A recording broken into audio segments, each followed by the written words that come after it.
اپنے ان کی تمام تر شرعی حاجات کی برابری کے لیے، اور جتنے مومنین نے دعا کے لیے التماس کیے ان سب کی شرعی حاجات کی برابری کے لیے، بالخصوص جو مومنین علیل ہیں ان کی مکمل صحتیابی کے لیے ایک مرتبہ مل کر آواز بلند السلام علیکم۔ اعوذ باللہ من الشیطان الرجیم، بسم اللہ الرحمن الرحیم، الحمد للہ وحدہ والصلاة والسلام علی من لا نبی بعدہ وصلی اللہ علی محمد وآل بیتہ الاطہار۔ قال اللہ فی شأنہما فی القرآن المجید انما یرید اللہ لیذہب عنکم الرجس اہل البیت ویطہرکم تطہیرا۔ اللہم صل علی واللعنة الدائمة على أعدائهم أجمعين من الآن إلى قيام يوم الدين۔ رب اشرح لي صدري ويسر لي أمري واحلل عقدة من لساني يفقهوا قولي۔ أما بعد فقد قال سبحانه وتعالى في محكم كتابه المجيد وفرقانه الكريم وقوله الحق وهو أصدق الصادقين۔ بسم الله الرحمن الرحيم، وجعلناهم أئمة يهدون بأمرنا وأوحينا إليهم فعل الخيرات وإقام الصلاة وإيتاء الزكاة وكانوا لنا عابدين۔ صلاة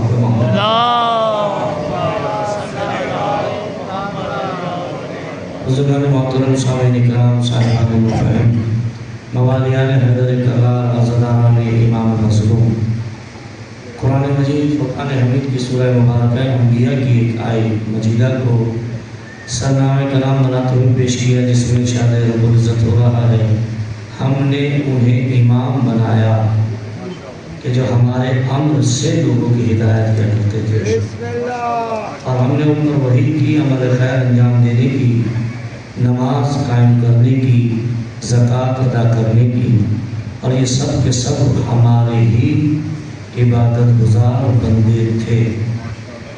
اس آیت مجیدہ کی توسط سے بڑی تیزی کے ساتھ، کیونکہ وقت بہت کم ہے اور مطالب بہت سے ہیں کہ جو آپ کے سامنے پیش کرنے ہیں، کیونکہ جس شخصیت سے یہ مجلس اعظم منسوب ہے اس کی سیرت، اس کا کردار، اس کے افکار، اس کا چال چلن، اس کے معجزات یا اس کے کمالات بیان کرنے کے لیے ایک مجلس تو کیا ہزارہا مجالس اعظم بیان کر دی جائیں تب بھی کم ہے، کیونکہ یہ فرد اہل بیت میں وہ فرد ہے کہ جس نے مختلف امور انجام دیے ہیں۔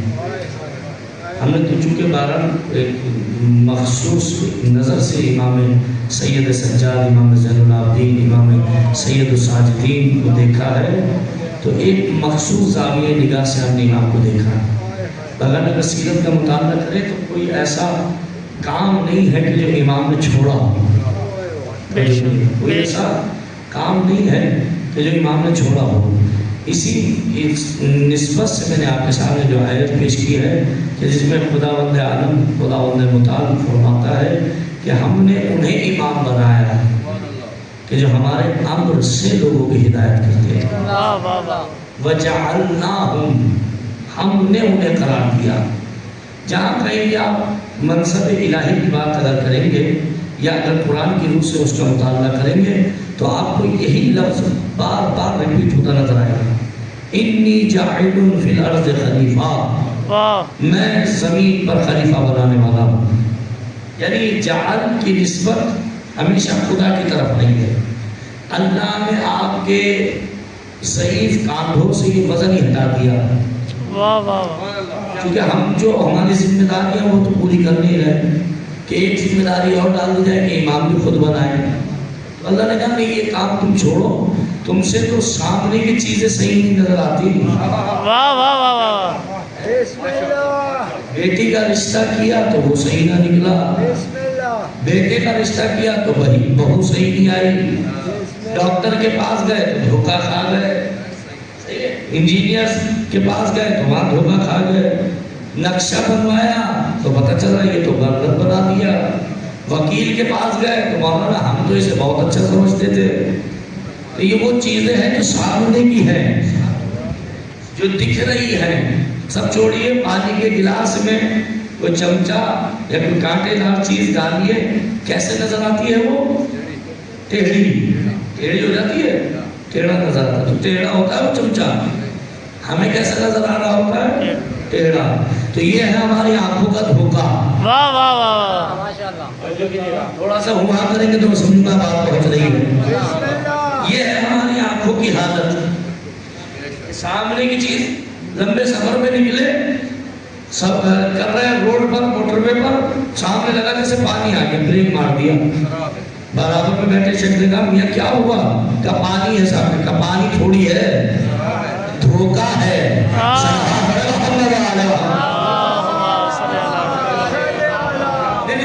یہ وہ عبادت ہے جو معمولی عبادت نہیں. اور آپ زین العابدین کا تذکرہ کرنے کے لیے بیٹھے ہیں، جو عبادت گزاروں کی زینت ہے. تو درود بھی کوئی ہلکی عبادت نہیں ہے. ایک مل کر کے صلوات پڑھیں محمد محمد. تو یہ ہماری آنکھوں کا دھوکہ. سامنے کی چیزوں میں دکھ رہا کچھ ہے، حقیقت کچھ ہے. تو جو دکھ رہا ہے اس میں دھوکہ کھا رہے ہیں.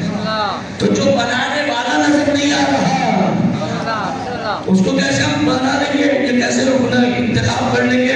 تو اس لیے اللہ نے کہا کہ بھائی یہ تم چھوڑ دو یہ کام، تم نے جو تمہیں دیے ہیں وہ تم سے صحیح نہیں ہو رہے. سامنے کی چیزوں میں تم دھوکہ کر رہے ہو. چاہے کہ تمہیں ایک ذمہ داری اور تمہارے کاندھوں پہ ڈال دی جائے کہ امام بھی تم بناؤ. اب کیا کیا کا بنانا میرا کام ہے، چلنا تمہاری ذمہ داری ہے. بنانا میرا کام ہے، اس کے پیچھے چلنا تمہاری ذمہ داری ہے. امام یعنی کیا؟ امام یعنی آگے چلنے والا، ماموم یعنی پیچھے چلنے والا. ابھی آپ نے نماز پڑھی تھی آپ کو باجے بات، کسی میں دم کھا کے مولانا سے پہلے سجدے میں چلا جائے. کسی میں حوصلہ تھا مولانا سے پہلے رکوع میں چلا جائے، مولانا سے پہلے جو ہے سلام پھیر لے، مولانا سے پہلے جو ہے تشہد پڑھ لے، مولانا سے پہلے جو ہے قنوت ختم کر دے. یہ وہ امام ہے جو آپ نے بنایا ہے. تھوڑا سا ساتھ دیجیے. یہ وہ امام ہے جسے آپ نے بنایا ہے. اور آسان کرو، یہ وہ امام ہے جسے آپ تنخواہ دیتے ہیں. یہ وہ امام ہے جس کے بچوں کی فیسیں آپ ادا کرتے ہیں. یہ وہ امام ہے جس کو گھر بنا کر آپ نے دیا ہے. تو جب اپنے بنائے ہوئے امام سے آگے نہیں بڑھا جا سکتا تو اس کے بنائے ہوئے امام سے کیسے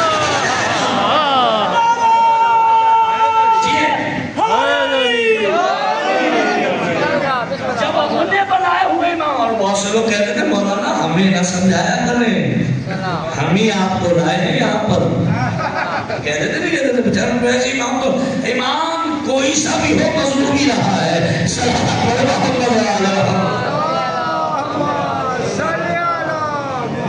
چاہے وہ جماعت کا امام ہی کیوں نہ ہو، امام جماعت ہی کیوں نہ ہو، مظلوم ہی بیچارہ. کسی کو کچھ کہہ دیا انہیں ٹھک کر کے شکایت کرتی ٹرسٹی کو، یہ ہمیں ایسے کہہ رہے تھے. توجہ کیجیے گا. تو اب جب آپ معموم ہو گئے تو معموم کا مطلب ہے پیروی کرنے والا.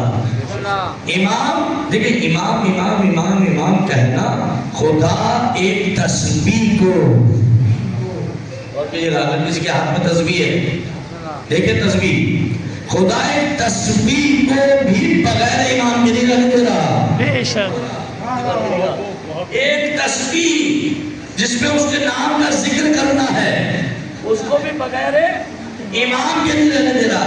کیا سمجھا رہی ہے تسبیح؟ واہ واہ واہ. کیا مطلب ہے تسبیح کا؟ کیا ہر دانہ گھوم پھر کے امام پہ آتا ہے؟ توجہ کیجیے گا. یعنی اللہ کا ذکر بھی بغیر امام کے نہیں چل رہا. تو گویا مطلب کیا ہوا؟ امام کا فائدہ یہ ہے کہ یہ لوگوں کو جوڑے رکھتا ہے. امام یعنی مرکز، امام یعنی محور. آپ دیکھ لیجیے خانہ کعبہ جبینوں کا امام ہے، بے شک خانہ کعبہ زمینوں کا امام ہے کہ نہیں ہے؟ چاہے سنی ہو، چاہے شیعہ ہو، چاہے بریلوی ہو، چاہے دیوبندی ہو، چاہے اہل حدیث ہو، چاہے کچھ بھی ہو، اگر نمازی ہے، مسلمان ہے تو کس کی طرف سجدہ کر رہا ہے؟ خانہ کعبہ کی طرف۔ دیکھا آپ نے معجزہ خانہ کعبہ کا؟ اتنے اختلافات ہیں آپس میں لیکن سب گھوم اسی کے گرد رہے ہیں۔ یہ امام کا معجزہ ہوتا ہے، بس دیکھنا یہ ہے کہ کون امام کو امام مان رہا ہے۔ واہ واہ واہ واہ۔ خانہ کعبہ کو اگر آپ اپنا امام مان رہے ہیں تو کیا ہوتا ہے؟ ایک دوسرے سے اتنا اختلاف ہے کہ اگر ان کو پتہ چل جائے کہ آگے چلنے والا کون ہے تو وہی قتل کر دے۔ ایسا ہے کہ نہیں ہے؟ بریلوی بھی گھوم رہا ہے، دیوبندی بھی گھوم رہا ہے، اہل حدیث بھی گھوم رہا ہے، شیعہ بھی گھوم رہا ہے، اور جتنے عقائد رکھنے والے ہیں مسلمان سب کے سب اس کے گرد گھوم رہے ہیں۔ یہ معجزہ ہے خانہ کعبہ کا۔ مختلف اذہان کے لوگوں کو اپنے گرد چکر کٹا رہا ہے۔ گویا کہ ایک پتھر کے بنائے ہوئے امام کے ذریعے سے خدا اپنے حقیقی امام کا تعارف کرا رہا ہے کہ کاش کہ تم اس کے گرد میں ایسے جمع ہو جاتے، کتنے ہی مختلف اذہان ہوتے، علی تمہیں جوڑے رکھتا۔ واہ واہ۔ صلوات پڑھنا محمد و آل محمد۔ اللہم صلی علی محمد و آل محمد۔ اب محسوس کیا کس چیز کا اعلان کر رہے تھے پیغمبر؟ من کنت مولا فہذا علی المولا۔ امامت کا اعلان تھا نا، تو غور کیجیے گا میرے عزیزو، تو امام کا مطلب یہی ہے کہ آگے رہنے والا، ماموم کا مطلب یہی ہے کہ پیچھے رہنے والا۔ ماموم اس وقت ماموم ہے جب پیچھے رہے۔ جماعت کا ثواب کب تک ہے جب امام سے سبقت نہ کرے۔ اچھا وہ امام جو ہمارا، میں عرض کر رہا ہوں پھر آپ کے سامنے، یہ وہ امام ہے جو ہم نے بنایا تھا، جس کو ہم تنخواہ دے رہے ہیں، جس کو ہم نے گھر دیا ہے، تو اب خدا اس سے بڑھنے کی اجازت نہیں دے رہا۔ اپنے امام سے کیسے بڑھنے کی اجازت دے گا؟ واہ واہ واہ۔ اب پھر اسی لیے لفظ استعمال کیا، میں نے ابھی تک صرف اور صرف لفظ جعل کی تفسیر آپ کے سامنے بیان کی ہے، وَجَعَلْنَا، ہم بنائیں گے، تمہیں اختیار نہیں ہے، تم تو جو بناتے ہو، جو لاتے ہو، جو کرتے ہو، اس میں ہر ایک کام میں نقص ہے، تو اس لیے ہم نے تمہارے اوپر سے ذمہ داری ہٹا دی، ہم بنائیں گے۔ اچھا پھر کیا کہا؟ وَجَعَلْنَاهُمْ أَئِمَّةً يَهْدُونَ بِأَمْرِنَا، ہم نے انہیں امام بنایا جو ہمارے امر سے ہدایت کرتے ہیں، یعنی اللہ کے بنائے ہوئے کو بھی اللہ کے امر کے مخالف جانے کی اجازت نہیں ہے۔ واہ واہ واہ۔ بنایا ہوا اس کا ہے، جب بنا دیا تو اختیار نے کرنا، بنانے کے بعد بھی ہم اس پر امر کر رہے ہیں۔ اب پھر تاکید کی وَأَوْحَيْنَا، جب کہ ہمارے امر سے ہدایت کر رہا پھر کہا کہ ہم نے اس پر وحی بھی کی، یعنی اللہ کے بنائے ہوئے کو بھی اپنی مرضی چلانے کی اجازت نہیں ہے۔ تو جب اللہ کے بنائے ہوئے کو اجازت نہیں ہے تو تمہارے بنائے ہوئے کو کس نے اجازت دے دی کہ اذان میں سے کچھ دکھا دے یا اذان میں کوئی جا دے؟ واہ واہ واہ واہ واہ واہ۔ صلوات پڑھے محمد و آل محمد۔ اللہم صلی علی محمد۔ جب اللہ کے اچھا دیکھیں اگر دعوت دینی ہے نا تو برابر والے کو نہ دیجیے، وہ تھوڑی نکات بیان کر رہا ہے، یہ پتہ نہیں کیا ٹرینڈ چل پڑا ہے کہ کیا بات کی مولانا بھائی، مولانا سامنے تو بیٹھے ہیں، کون سا جو ہے کمرے میں بیٹھ کے خطاب کر رہے ہیں۔ ایک صلوات پڑھے محمد و آل محمد۔ ایک مثال بنی ہے، یہ مجلس کو مجلس بنایا کریں، خطیب سے مجالس پڑھائی جاتی ہیں۔ میرے خیال سے میرے کوئی پہلی مجلس تو ہے نہیں یہاں پر، کئی مجلس اشرا پڑھ چکا ہوں، اس میں بھی آپ کو یہ بات سمجھاتا رہا، اگر آپ مجلسی نہیں بنیں گے تو آپ کے بچے مجلسی نہیں بنیں گے۔ یاد رکھیں مجلسی لوگ الگ ہوتے ہیں، وہ پڑھواتے ہیں، وہ عالم سے اگلواتے ہیں، اور یہ مومن کی گمشدہ چیز ہے۔ کیا مولانا المومنین علی ابن ابی طالب السلام نے کہا علم مومن کی گمشدہ میراث ہے۔ مومن کو کیا چاہیے؟ جہاں سے ملے قریب لے۔ قریبی کیسے جاتی کوئی چیز؟ ابھی اردو کا لفظ ہے، بڑا ٹھیٹ لفظ ہے، یعنی نکالنا۔ زمین تو کھریدا جاتا ہے، ناخون بھی گندے ہوتے ہیں، یعنی محنت کی جاتی ہے، پسینہ آتا ہے، اس سے دیا جاتا ہے، ایسے نہیں دیا جاتا۔ ایسے خطیب سے مطالب اگلوائے جاتے ہیں۔ وہ کب پڑھتا ہے کہ جب دیکھتا ہے کہ آپ سننے والے ساتھ دے رہے ہیں، وہ ساتھ دینا کیسے پتہ چلے گا؟ اب کلاس اگر ہو یا تو آپ اس کو کلاس بنا دیں کہ مولانا ہم نے ایک سیمینار کر رکھا ہے، اس میں آ کر کے آپ خطاب کریں. تو سیمینار میں کیا ہوتا ہے؟ کلاس ہوتی ہے، اس میں خطیب کسی سے بھی کہہ دیتا ہے ہاں میں کیا کہہ رہا تھا. کلاس بنائیں گے اس کو یا مجلس سے رہنے دیں گے؟ مجلس. اگر کلاس بنا رہے تو میں کسی سے بھی پوچھ لوں گا میں کیا پڑھ رہا تھا، اس کے لیے تیار نہیں. اور اگر مجلس ہے تو پھر اپنے چہرے، آپ کی باڈی لینگویج بتانی چاہیے کہ ہاں بات پہنچ رہی ہے. تو اس کے لیے کیا ہوگا؟ برابر والے کو نہیں کہا جائے گا کیا بات کر رہے ہیں مولانا بابا، بہت بہترین بات کی ہے. بھائی اس نے تھوڑی کی ہے یار، بات میں کر رہا ہوں داد اس کو دے رہے. صلوات علی محمد علیہ.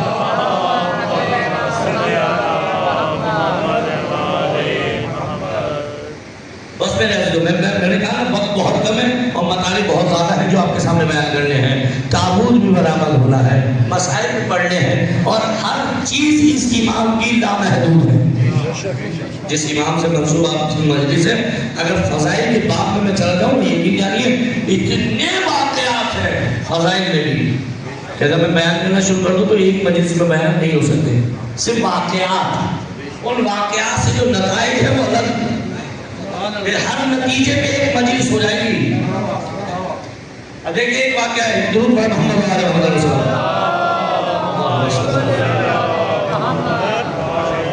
ایک شخص تھا، القطرہ کتاب، جس کا اردو میں ترجمہ مناقب اہل بیت، اردو میں مل جائے گی آپ کو، 4 جلدوں پہ یہ کتاب ہے گی، جبکہ بہت کم ہے اردو میں تو بہت کم. جو عربی ہے اس میں یہ واقعہ ہے، اردو والی میں یہ واقعہ بیان نہیں ہے. عربی والی میں باقاعدہ عبارت کے ساتھ ہے. بڑا تفصیلی واقعہ میں بہت تیزی کے ساتھ آپ کے سامنے بیان کر رہا ہوں کہ امام کیوں ضروری ہے اور امام کا کام کیا ہے، امام کرتا کیا ہے. وہی کام جو علی مرتضیٰ نے تلوار سے لیا، وہی کام سید سجاد نے گھر بیٹھ کے کیا. بھائی علی تو دونوں ہے نا، میدان بدل رہا ہے. علی کو میدان جنگ ملا اور سید سجاد کو میدان مسلح ملا. مسلح سے وہ کام لے لیا، لوگوں کے درمیان بیٹھ کر وہ کام لے لیا جو علی نے تلوار کے ذریعے سے لیا. تو غور کیجیے گا، ایک شخص تھا مولا کا چاہنے والا، امامت پہ عقیدہ رکھنے والا، ہر سال حج پہ آتا تھا اور اس کے بعد زیارت کے لیے مدینہ جاتا تھا، کیونکہ حج مکمل نہیں ہوتا جب تک مدینہ کی زیارت نہ ہو جائے. تو اس لیے اچھا یہ کرتا اس لیے تھا تاکہ سال میں ایک مرتبہ اپنے امام کی زیارت کر لے. توجہ کریں میرے عزیزو، ایک مرتبہ تو کم از کم اپنے امام کی زیارت. امام موجود ہے نا، امام حاضر ہے. کاش کہ اتنی ہی تمنا ہمارے دل میں پیدا ہو جائے، سال میں ایک مرتبہ زیارت ہو جائے امام کی، جو ہمارا وقت کا امام بھی ہے کہ نہیں ہے. چلو وہ نہیں نظر آ رہا تو کوئی ایسا چیز ہو جائے کہ جس سے دل کو تسلی ہو جائے کہ امام مرتضی راضی ہے. اب یہ ہے حقیقی مومن کی علامت کہ اپنے امام سے دور نہیں رہ سکتا، اپنے وقت کے امام سے دور نہیں رہ سکتا. زمانہ بڑا پرآشوب ہے. عبد الملک بن مروان کا زمانہ ہے. امام ایسا نہیں کہ آزاد ہے، آزاد دکھ رہے ہیں نہیں آزاد. کون آتا ہے امام کے پاس، کون جاتا ہے، ساری خبر ہے. اب یہ حج پہ آیا، اس کے بعد زیارت کے لیے جاتا تھا. اب جب حج کے لیے نکلنے لگا تو اس نے اپنی زوجہ کو کہا کہ سامان سفر باندھو، میں نے حج پہ جانا ہے. اچھا جب جاتا ہے تو کچھ نہ کچھ لے کر جاتا ہے، ہدیے نظر آئے. اب خمس کی رقم بھی ہوتی تھی یا رند مظالم بھی، یا ویسے بھی پیسہ وغیرہ کہ امام کی بارگاہ میں پیش کروں تاکہ امام لوگوں تک پہنچا دیں امانتیں. ایک دن جب یہ سامان سفر باندھ رہا تھا تو اس کی زوجہ نے کہا کہ تم ہر سال جاتے ہو اور کچھ نہ کچھ لے کے جاتے ہو. آپ آمادہ ہیں؟ بسم اللہ سن رہے ہیں یا سن بیٹھے ہیں؟ جی سلامت رہے ماشاء اللہ. آگے ہر سال جاتے ہو، کچھ نہ کچھ لے کے جاتے ہو. تمہارا امام تمہیں کبھی کچھ نہیں دیتا، تم تو لے کر جاتے ہو، وہ تو کچھ بھی نہیں دیتے. وہ نہیں تھی محبہ، محبت نہیں کرتی تھی امام سے، نہ امام کی ولایت کی قائل تھی. ہاں بیوی تھی اس کی. اب یہ بحث میں ہے، اس نے کہا خبردار، ہمیں امام کی ضرورت ہے، امام کو ہماری ضرورت تھوڑی ہے. اچھا اس پر ایک اور اعتراض آ گیا، تو جب تمہاری ضرورت نہیں ہے تو تم کیوں دے رہے ہو امام کو؟ تمہیں ضرورت ہے نا امام کی، امام دے تمہیں۔ اب اس نے بڑا ایک علمی جواب دیا اور اعتقادی جواب دیا۔ اس نے کہا تو کیا سمجھ رہی ہے، یہ جو کچھ بھی ہے میرے پاس واہ واہ واہ یہ میرا ہے، یہ میرے امام ہی کی دین ہے نا روایت کہ اگر سانسیں روکنا چاہے تو ایک لمحے میں روک دے۔ بے شک جو کچھ ہمارے پاس یہ کس کا دیا ہوا ہے؟ یہ امام کا دیا ہوا ہے۔ امام ہے جبھی تو کائنات باقی ہے۔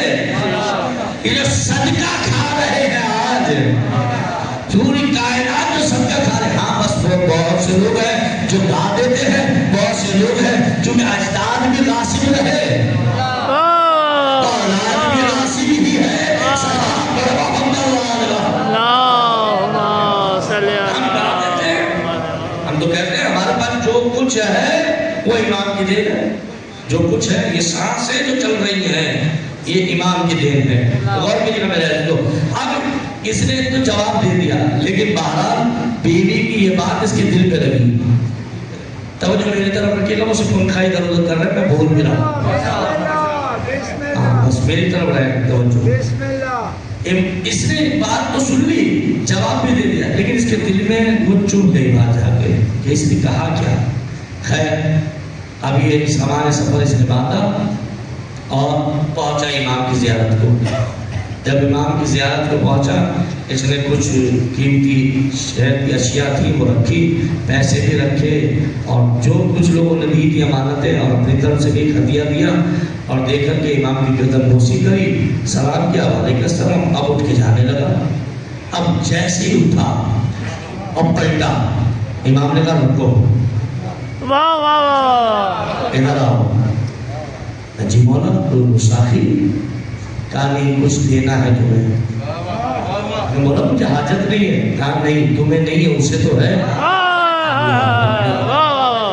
اللہ اکبر، تمہیں نہیں ہے اسے تو ہے۔ کہاں کی تھی یہ بات؟ بصرہ میں۔ زوجہ نے گھر میں بیٹھ کر، چار دیواری میں بیٹھ کر امام نے کہا سن لی، جبکہ وہ ان کو امام نہیں مانتی، تو جو امام مانتا ہے تو کیا امام اس کی بات نہیں سنتے ہوں گے؟ اس نے کہا کہ مولا مجھے کوئی حاجت نہیں، کہا تمہیں نہیں اسے تو ہے۔ سمجھ گیا۔ امام نے کہا کہ اپنی جھولی کو سنگریزوں سے بھرو، جو پڑے ہوئے تھے سنگریزے پتھر وغیرہ، اس نے اپنی جھولی میں ڈال دیا، کہا ہمارے سامنے لا کر کے پھینکو۔ اب جیسے اس نے پھینکے تو وہ ہیرے جواہرات میں بدل گئے۔ امام نے ہاتھ بھی نہیں لگایا، ہاتھ تو مولائی کا لگا ہے، مولا نے تو اذن دیا ہے۔ اسے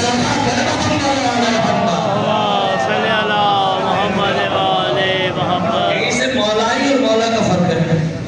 مولائی کو اللہ نے یہ طاقت دی ہے، اٹھایا اس نے تھا، پھینکا اس نے ہے، امام نے تو اذن کیا ہے خالی، بلکہ اذن بھی نہیں کیا، بس سوچا ہے۔ جیسے پھینکا تو وہ سنگریزے ہیرے جواہرات میں قیمتی پتھروں میں بدل گئے۔ بس اس نے جیسے وہ دیکھا تو دیکھ کر کے جو ہے اٹھایا، اور امام نے کہا اس کو لے جاؤ اپنی زوجہ کو دے دینا۔ ہماری طرف سے، وہ کہتی ہے نا کہ کبھی کچھ نہیں دیا، یہ ہماری طرف سے دے دینا۔ اب وہ لے کر کے آپ تو گیا، جب واپس گھر میں پہنچا تو چڑا ہوا تھا، شرمندگی تو ہو گئی نا امام کے سامنے کہ اس کی وجہ سے میں شرمندہ ہو گیا۔ بیوی نے کہا خیریت، ہمیشہ جب بھی آتے ہو خوش و خرم ہوتے ہو، اس دفعہ چڑے ہوئے ہو، موڈ بگڑا ہوا ہے، کہا تیری وجہ سے۔ میری وجہ سے؟ اس نے وہ رومال دیا جس میں رکھی ہوئی تھی وہ ساری چیزیں، اور لا کر کے اپنی بیوی کے سامنے پھینک دی، اور کہا یہ لے، تجھے یہی چیزیں چاہیے تھی نا، تجھے یہی چاہیے نا تو لے لے یہ۔ کہا کہ کس نے دی ہے؟ کہا اسی نے دی ہے جس سے تو نے شکایت کی تھی۔ کہا میری شکایت؟ کہا جیسے میں امام کا پورا واقعہ سے بتایا۔ اب جیسے اس نے یہ واقعہ بتایا تو اس کی بیوی کے دل میں امام کی محبت پیدا ہونا شروع ہوئی۔ یہ ہوتا ہے فضائل و مناقب پر پہنچانے کا فائدہ۔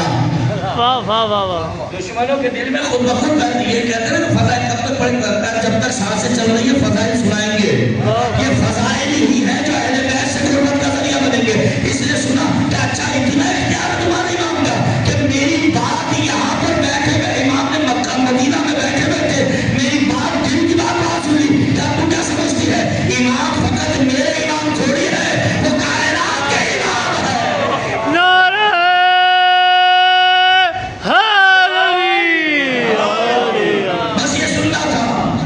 اچھا چلو ٹھیک ہے، اب اگلے سال جب تم جاؤ گے تو میں بھی چلوں گی تمہارے ساتھ امام کی زیارت کے لیے۔ اب یہ آمادہ ہو گئی زیارت کے لیے۔ اب وقت تو پتا آپ کو کیسے گزرتا ہے، ہر زمانے میں بھی یہی کہتے ہیں وقت کا پتہ ہی نہیں چلتا، ایک سال گزر گیا بڑی تیزی کے ساتھ۔ اور پہلے تو حج کے لیے بہت پہلے سے نکلنا پڑتا تھا نا، ایسا تھوڑی ہے اب تو ایک فلائٹ کی سیٹ ہے جدہ پہنچ گئے، اس وقت ایسا تھوڑی تھا، پہلے سے آمادگی ہوتی تھی، تیاری ہوتی تھی، وقت گزر گیا۔ اب استقبال کر میں بھی جاؤں گی اور تمہارے امام کی زیارت کروں گی۔ روایت کے جملے ہیں راستے میں چل رہی تھی، چلتے چلتے بیمار ہوئی، بیماری اتنی ہوئی کہ مرنے کے قریب ہو گئی۔ اور روایت کے جملے ہیں مکہ سے پہلے، مدینہ سے پہلے انتقال ہو گیا، مر گئی۔ اگر مر گئی تو اس کا شوہر بیٹھا ہے اور سوچ رہا ہے کہ کیا کروں، اس کو دفناؤں یا امام کی زیارت میں جاؤں، کیونکہ ٹائم لیا ہوا ہے، امام سے ملاقات کرنی ہے۔ یہ کہا چلو اس کو چھوڑو، میں واپسی میں آ کر کے اس کو دفنا دوں گا۔ چلا گیا امام کی زیارت کے لیے۔ جیسے امام کی زیارت کے لیے پہنچا، امام نے کہا اکیلے کیوں آئے ہو؟ امام نے کہا اکیلے کیوں آئے ہو؟ کہا مولا اکیلے ہی، آپ جانتے ہیں، آپ کو پتا ہے کہ کوئی ساتھ آ رہا تھا تو آپ کو یہ بھی پتا ہوگا کہ اس کے ساتھ کیا ہوا۔ کہا نہیں، تم سمجھ رہے ہو مر گئی، تم چاہ کر تو دیکھو وہ زندہ ہے۔ اس نے کہا زندہ ہے، کہا جاؤ اس کو لے کر کے آؤ۔ کہا یہ واپس پلٹا، جیسی پلٹا اس نے جا کر کے دیکھا تو سجدے میں تھی، سجدہ شکر ادا کر رہی ہے۔ کہا کیا ہوا، تم کیسے زندہ ہو گئی؟ کہا میں تو مر گئی تھی، میں تو مر گئی تھی، لیکن جیسے ہی مری کوئی ایک نورانی شخصیت آئی اور اس نے آ کر کے ملک الموت کو کہا خبردار، جب تک یہ ہم سے مل نہ لے اس کی موت کو ٹالے رکھنا۔ تو فقط علی ہی زندہ نہیں کر رہے تھے، اولاد علی میں بھی یہ طاقت ہے کہ مردوں کو جلا دیتی ہے۔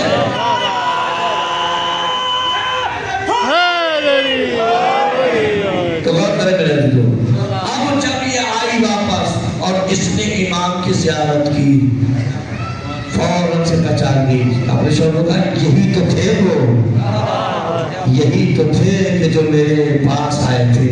آپ سمجھ گئے کہ امام کیا ہے، یعنی کیا ہر کوئی دم مرگ ممکن نہیں ہے کہ امام اس کے سرانے نہ ہو۔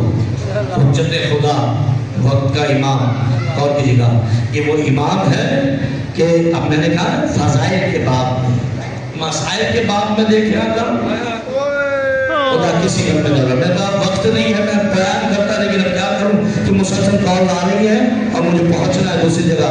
میں اپنے ٹائم پر آ گیا تھا، لیکن تھوڑا مجلس لیٹ شروع ہوئی یا نماز تھوڑی دیر سے ختم ہوئی، تو معذرت خواہ، انشاءاللہ پھر کبھی اگر موقع ملا تو آپ کے سامنے تفصیل بیان کروں گا۔ کون سی ایسی مصیبت ہے جو سید سجاد نے نہیں جھیلی؟ آج وہ امام دنیا سے رخصت ہو رہا ہے، میں جملہ کہوں، آج وہ بھائی دنیا سے رخصت ہو رہا ہے جس کے کٹے ہوئے چھالوں پر بہن اپنے حصے کا پانی ڈالا کرتی تھی۔ سکینہ کو جب بھی پانی دیا جاتا تھا، روایت کے جملے ہیں سکینہ پانی کم پیتی تھی، بھائی کے چپیڑیوں پر، بھائی کے توپ پر، بھائی کے ہتھکڑیوں پر ڈال دیا کرتی تھی، کیونکہ زین العابدین کا بدن ایسا گل بدن تھا، جگہ جگہ زخم تھے، جگہ جگہ چھالے تھے۔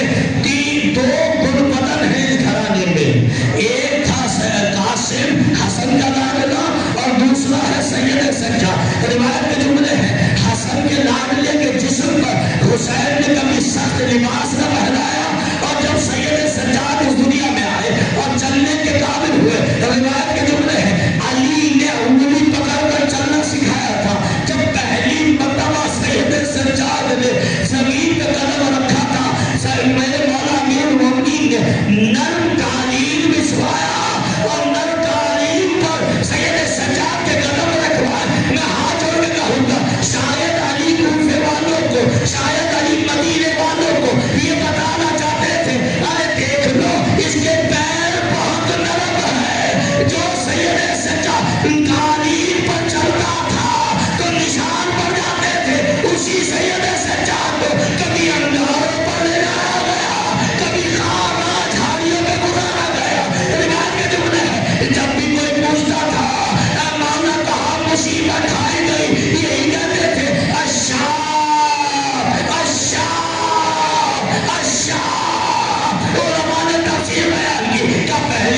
اصغر کو لے کر کے پانی مانگنے مکتب میں گیا. ہائے اصغر کی صدا بدل ہوئی. کہا اور کیا دیکھا؟ کہا بابا میں نے دیکھا اصغر کا گلا تیر سے چھلا. واہ حسینہ. کہا اور کیا دیکھا؟ کہا وہ کون سا فکرہ تھا ارے جس کے بعد سید سجاد کی روح جسم میں پرواز کر گئی. تابوت برآمد ہوگا نا ذرا سنبھل کے کہنا دیجیے گا. یہ وہ امام ہے جو جگہ جگہ سے زخمی ہے. سید سجاد نے کہا اور کیا دیکھا؟ کہا بابا میں نے دیکھا میرا دادا تنہا تھا. ارے شمرے نہیں پشتے گردن سے 13 زخموں سے وار کر رہا تھا. باہر کا زینب کھڑی دیکھ رہی تھی, سکینہ دیکھ رہی تھی. ہائے زینب, ہائے سکینہ کا بات بن گیا. اب سنیے گا کس جملے پر سید سجاد کی روح جسم میں پرواز کرے. باپ بتاؤ تم نے کیا دیکھا؟ کہ بابا میں نے وہ منظر دیکھا.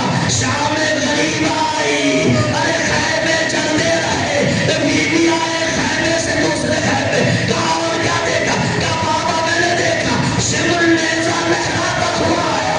وہ بھی زینب کے سر سے چادر تھا. بس یہ جملہ سننا تھا.